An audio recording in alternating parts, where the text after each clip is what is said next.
আসসালামু আলাইকুম রহমতুল্লাহ। সবাইকে আজকের ক্লাসে স্বাগত জানিয়ে শুরু করছি। সময় যেহেতু কম, এজন্য আমরা দ্রুতই শুরু করছি ক্লাস। তো সর্বশেষ গতদিন 11.1 অধ্যায়ের 4টে অঙ্ক সম্পর্কে টাচ দেওয়া হয়েছিল। অনেকেই আমার কাছে হোমওয়ার্ক করে পাঠিয়েছে, আমি দেখেও দিয়েছি। সেই 4টে অঙ্ক হচ্ছে 14, 15, 18, 19। 14, 15, 18, 19 এই 4টে অঙ্ক করে দিয়েছিলাম গত মানে 4টে অঙ্ক না, আমি 2টা করে দিয়েছি, আর 2টা তোমরা পারবে বলেছিলাম এবং পেরেছে অনেকে। আজকে আমি করব হচ্ছে 16 নাম্বার। সবাই খেয়াল করো, আজকে 16 নাম্বার অঙ্কটা করব। 16 নাম্বার অঙ্কটা কে ধরেও করা যাবে, তবে কে না ধরেই সহজে হয়ে যাবে, এই জন্য এটাকে আমি ওই ক্যাটাগরির বাইরে রাখছি। 16 নম্বর অঙ্কে বলা আছে হচ্ছে a plus B minus B plus C minus A divided by B plus C equal to C plus A minus B by C plus A equal to হচ্ছে A plus B minus C by A plus B. এইটা হচ্ছে একটা অঙ্ক দেওয়া আছে, একটা অনুপাত, একটা সমানুপাত, 3টা সমানুপাত। এটা কে ধরে করা যাবে, তবে তার থেকে কে না ধরে এটাকে নিয়ে কাজ করলে তাড়াতাড়ি হয়ে যাবে। তো এই অঙ্কটাই আমাদেরকে বলে দেবে যে কি করা উচিত। 13 নম্বর অঙ্কের সময় যারা ছিলে, 13 নম্বর অঙ্কের সময়, এটা 13 নম্বরটা করে দিয়েছিলাম আমি গত সোমবারের ভিডিও ক্লাসে। 13 নম্বর অঙ্ক যারা দেখেছো বা করেছো তারা বুঝতে পারবে যে 13 নম্বরে ছিল বি স্কোয়ার সি স্কোয়ার, নিচে বি স্কোয়ার সি স্কোয়ার আসতেছিল, এখানে 2bc ছিল। তো এই বি আর সি আর নিচে বি আর সি মিল আছে। তো এটা কি করা যেতে পারে এই ক্ষেত্রে, কে বলতে পারবে? স্যার বিয়োজন করতে হবে। বিয়োজন করতে হবে। বাহ, বিয়োজন। সুন্দর। 3 জন 4 জন বলছে বিয়োজন। বিয়োজন করলে উপর থেকে বি প্লাস সি কেটে যাবে।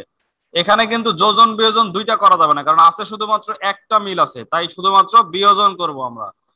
বিয়োজন করলে হবে B plus C minus A minus B minus C divided by B plus C equal to C plus A minus B minus C minus A divided by C plus A equal to এখানে হবে A plus B minus C minus A minus B divided by A plus B. আমরা কি করলাম, পাশে লিখে দেব, শুধু বিয়োজন করলাম।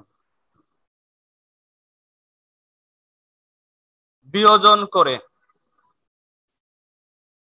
তো প্রত্যেকটা থেকে কেটে গেল, বি প্লাস সি কাটবে, এইভাবে সবগুলো কেটে যাবে, থাকবে minus A divide by B plus C equal to এখানে কি থাকবে minus B by C plus A, এখানে থাকবে minus A by A plus, ও মাইনাস সি থাকবে, এখানে minus C by A plus B থাকবে।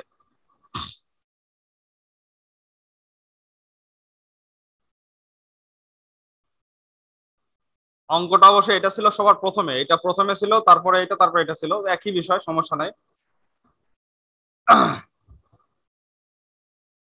এখন মাইনাস দূর করতে গেলে কি করতে হয়, মাইনাস চলে আসে সব, প্রত্যেককে -1 দ্বারা গুণ করতে হবে, তাহলে হয়ে যাবে A by B plus C B by C plus A C by A plus B. -1 দ্বারা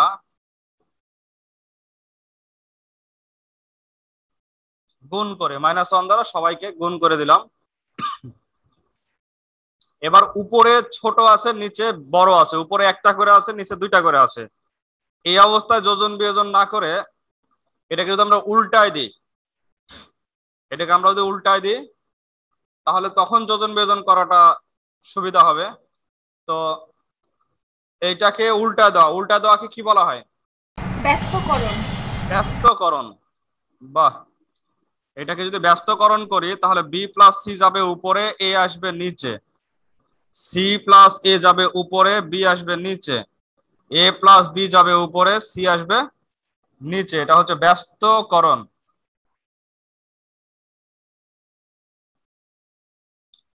ব্যস্তকরণ করে দিলাম। আচ্ছা, এইবার কি করলে উপরে মিলে যাবে, সবার একই হবে? যোজন করলে। যোজন করলে। তোমরা মনে হয় অঙ্ক করেছো আগে, প্র্যাকটিস করা হয়ে গেছে মনে হয়, মানে এত দ্রুত তো মনে আসার কথা না। তাহলে B plus C plus A by হচ্ছে A, C plus A plus B by হচ্ছে B, A plus B plus C by C. এটা আমরা কি করলাম? যোজন করলাম।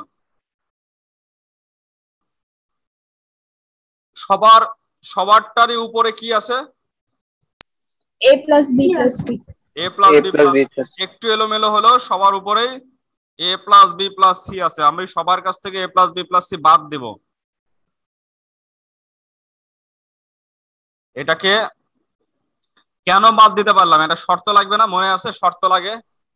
Yes sir, শর্ত a plus b plus c not equal to 0. Not equal to 0। A plus B plus c not equal 0। এইটা হওয়ার কারণেই কিন্তু আমরা বাদ দিতে পারলাম।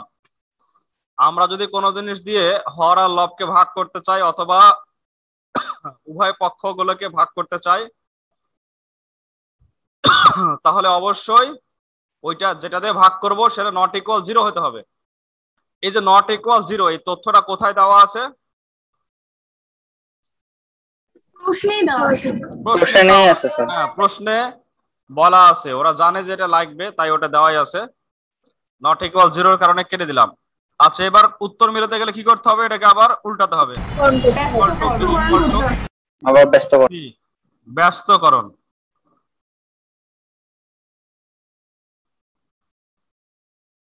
প্রমাণিত হয়ে গেছে না? A equal to B equal to C. Yes sir.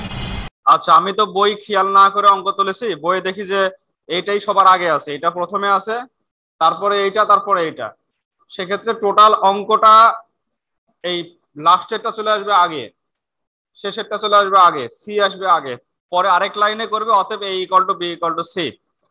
যেহেতু আমি করেই ফেলেছি, এই পর্যন্ত যাওয়ার পরে দেখতেছি যে এই অবস্থায়, জন্য আমি আর চেঞ্জ করলাম না। তবে পরীক্ষায় তো বিভিন্ন ভাবে দিতে পারে, আগেরটা পরে দিয়েও দিতে পারে, এটা কোনো ব্যাপার না। তো সবাই বুঝতে পারছো নাকি অঙ্কটা? সমস্যা না স্যার, প্র্যাকটিস হয়ে গেল। হ্যাঁ, প্র্যাকটিস হয়ে গেল। সবাই বুঝতে পারছো? Yes sir. Yes sir. Yes, sir. আচ্ছা, এটা এমনিতে তোমরা নিজেরা চেষ্টা করলেও পারতে। তো আমি মুছে দিলাম। এরপরে আমরা সর্বশেষ 20 নাম্বার অঙ্কে আসি। ওটা একবারে খুবই সহজ অঙ্ক।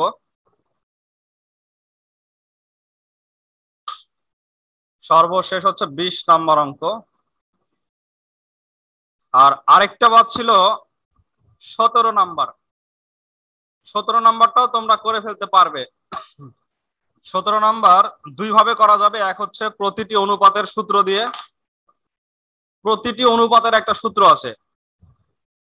17 নাম্বার অঙ্কের সব লবগুলোকে যোগ করলে হবে X plus Y plus Z, আর সব হরগুলোকে যোগ করলে হবে X A plus Y B plus Z C plus, এভাবে যতগুলো হর আছে সব যোগ। সব লব যোগ সব হর যোগ, সব লব সব হর যদি যোগ করা হয় তাহলে হরে X common, Y common, Z common নিলে একবার সুন্দর X plus Y plus Z into A plus B plus C আসবে। তোমাদের প্র্যাকটিসের উপরে দিলাম। তারপরে উপর নিচে X plus Y plus Z কেটে যাবে। কেন কাটবে তার কারণ আবার দেওয়া আছে। X plus Y plus Z not equal 0, এটা দেওয়া আছে। সর্বশেষ থেকে যাবে 1/a plus B plus C. এটাই প্রতিটি অনুপাতের মান। এটা একটা পদ্ধতি আছে। আরেকটা হচ্ছে সবগুলো সমান সমান কে ধরতে হবে। তিনটা অনুপাত সমান কি ধরতে হবে? কে। ধরতে হবে। তাহলে এক্স এর মান আসবে K into X A plus Y B plus Z C. এইভাবে তিনটা মান আসবে, এক্স এর মান, ওয়াই এর মান, জেড এর মান। এই তিনটাকে যোগ করতে হবে। তিনটাকে যোগ করলে বাম পক্ষে X plus Y plus Z আর ডান পক্ষে কে ইন্টু টোটালটা চলে আসবে। ওখানে একইভাবে X common Y common Z common নিলে X plus Y plus Z into A plus B plus C চলে আসবে। উভয় পক্ষ থেকে কেটে দিলে কে এর মান আসবে 1/a plus B plus C, একই বিষয়। আর কেটাই যেহেতু আমাদের সমানুপাতিক ধ্রুবক, মানে এটাই হচ্ছে প্রতিটি অনুপাতের মান। বুঝতে পারছো? তাহলে কে ধরেও করতে পারো, Yes, sir. কে ছাড়াও করতে পারো। প্র্যাকটিস করো, না হলে তো সামনে ক্লাস আছে, আগামীকাল ক্লাস আছে। আর তোমাদের সামনে থেকে এই সপ্তাহ থেকে তোমাদের 3 দিন করে ক্লাস হবে, হয়তো বা জেনেছো অনেকে। স্যার রুটিন চেঞ্জ হবে? হ্যাঁ, রুটিন তো কিছুটা চেঞ্জ হবে। কালকেরটা নিয়ে আসো, তারপরে এগুলো জানিয়ে দেওয়া হবে। Okay sir. আচ্ছা, 20 নাম্বার বলা আছে P by Q equal to A square by B square, এবং আরেকটা তথ্য দেওয়া আছে A by B equal to root A plus Q. এটা হচ্ছে একটু আমার এই ছোটটা হচ্ছে এ আর বড়টা কিউ, আর রুট হচ্ছে এ মাইনাস কিউ। এই মানটা দেওয়া আছে এখানে। A square by B square মানে কি? একবার A plus B whole A by B whole square করা যাবে না? হ্যাঁ স্যার। ইয়েস স্যার, করা যাবে। যদি করি তাহলে P plus q equal to a by B whole square. A by b এর মান, এ বাই বি এর মান লিখতে হবে। এ বাই বি এর মান বসালে হোল স্কোয়ার এবং রুট কেটে যাবে, থাকবে A plus Q by A minus Q.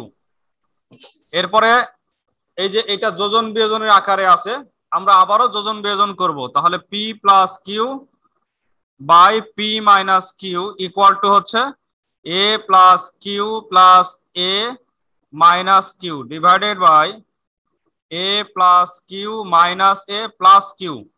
এটা হচ্ছে যোজন বিয়োজন করলাম।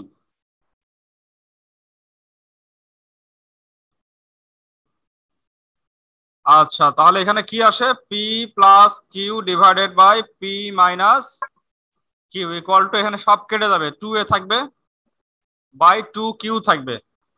আচ্ছা, 2 কেটে গেল,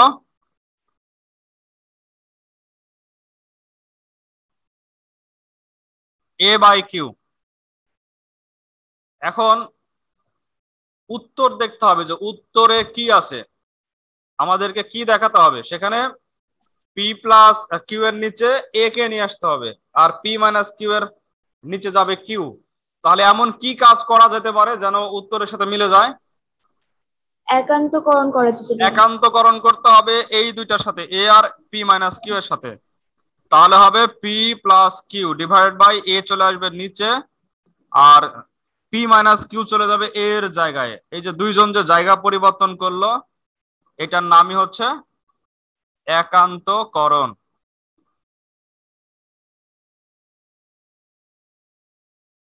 প্রমাণিত হয়ে শুড দেখানো হয়ে গেল, শুড। বুঝতে পারছো সবাই? Yes, sir. Yes, sir.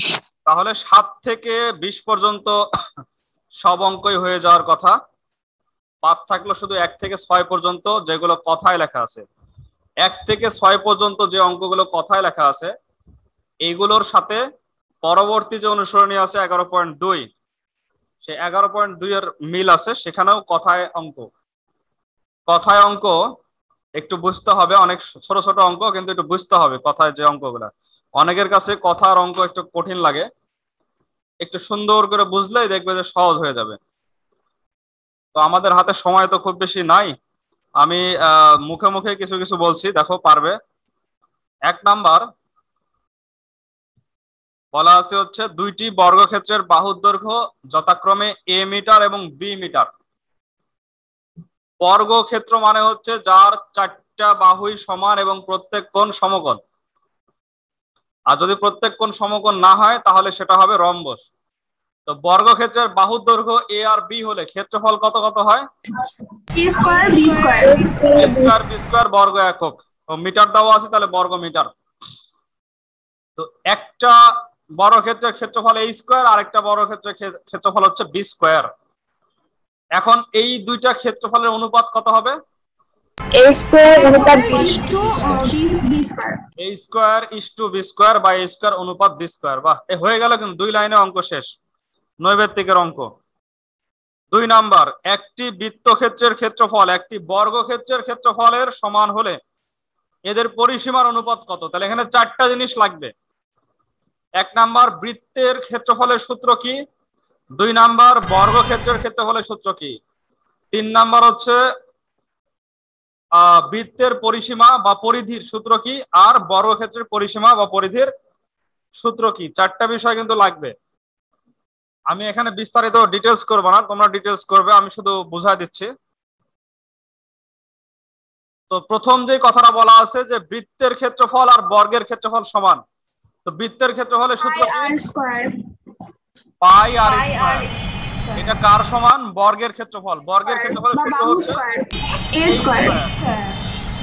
তাহলে আমরা a ইকুয়াল টু কত লিখতে পারি? Root pi R square equal to root pi into R. তো প্রথমে লিখে নিবে যে আমরা জানি বৃত্তের ক্ষেত্রফল পাই আর স্কয়ার আর বর্গের ক্ষেত্রফল a স্কয়ার বর্গ একক। প্রশ্ন মতে এই দুইটা সমান, সেখান থেকে a এর মান পাওয়া যাবে রুট পাই ইনটু আর। আচ্ছা, এখন কিসের ক্ষেত্রফল চাইছে? তাদের পরিসীমার অনুপাত চেয়েছে। তাদের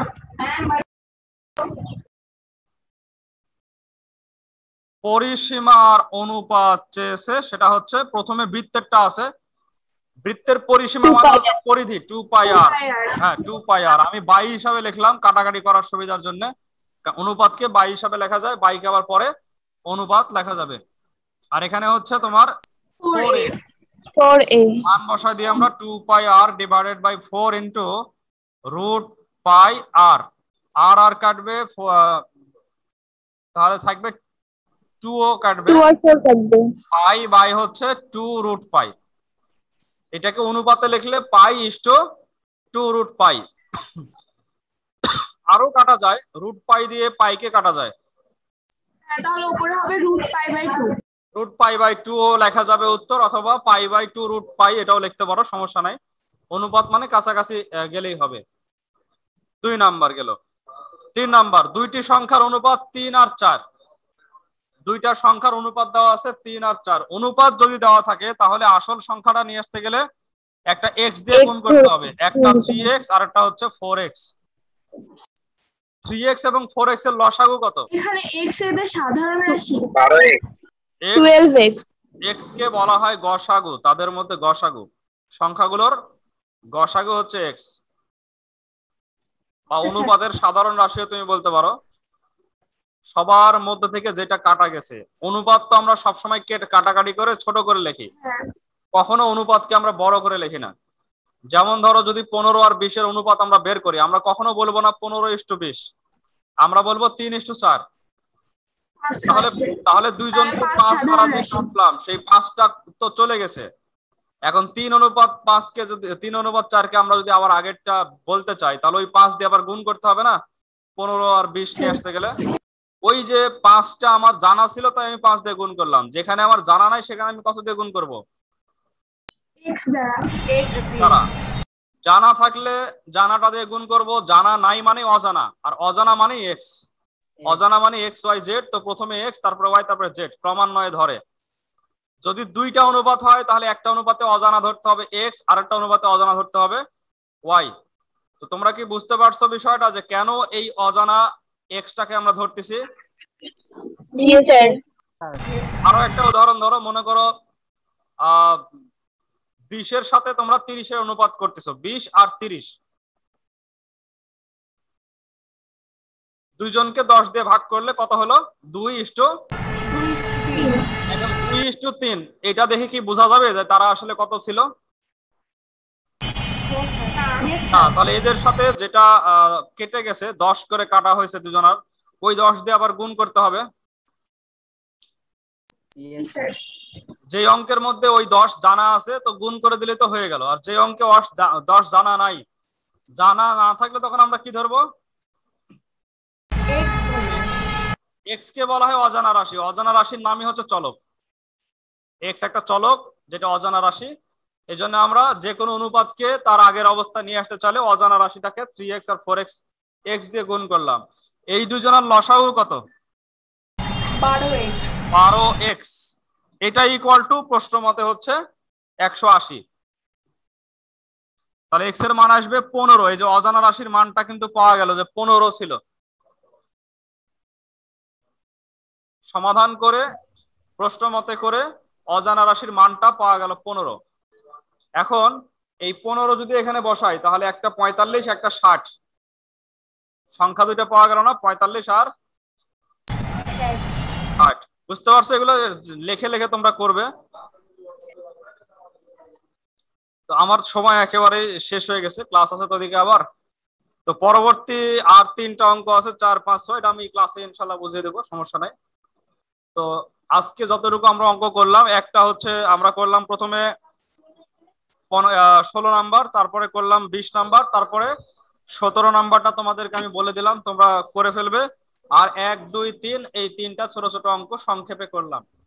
এই ছিল আজকের অঙ্ক করা। তোমরা যেটা বাসায় করবে সেটা হচ্ছে 16 নাম্বার, এবং আমি যে শীট দিয়েছিলাম গত সপ্তাহে সেই শীটটা তোমরা 1, 2, 3, 4 চারটা অঙ্কই যেন তোমরা পারো এইভাবে প্র্যাকটিস করবে, ঠিক আছে? আবারও দেওয়া হবে পরবর্তী অধ্যায়ের শীট সহ, আরো কিছু সৃজনশীল দেওয়া হবে, ওইটা আগে তোমরা কমপ্লিট করো। তো আজকে এই পর্যন্তই, সবাই ভালো থাকো, সুস্থ থাকো, এই কামনা করে শেষ করছি আজকের ক্লাস। আসসালামু আলাইকুম ওয়া রাহমাতুল্লাহি ওয়া বারাকাতুহু। আসসালামু আলাইকুম স্যার।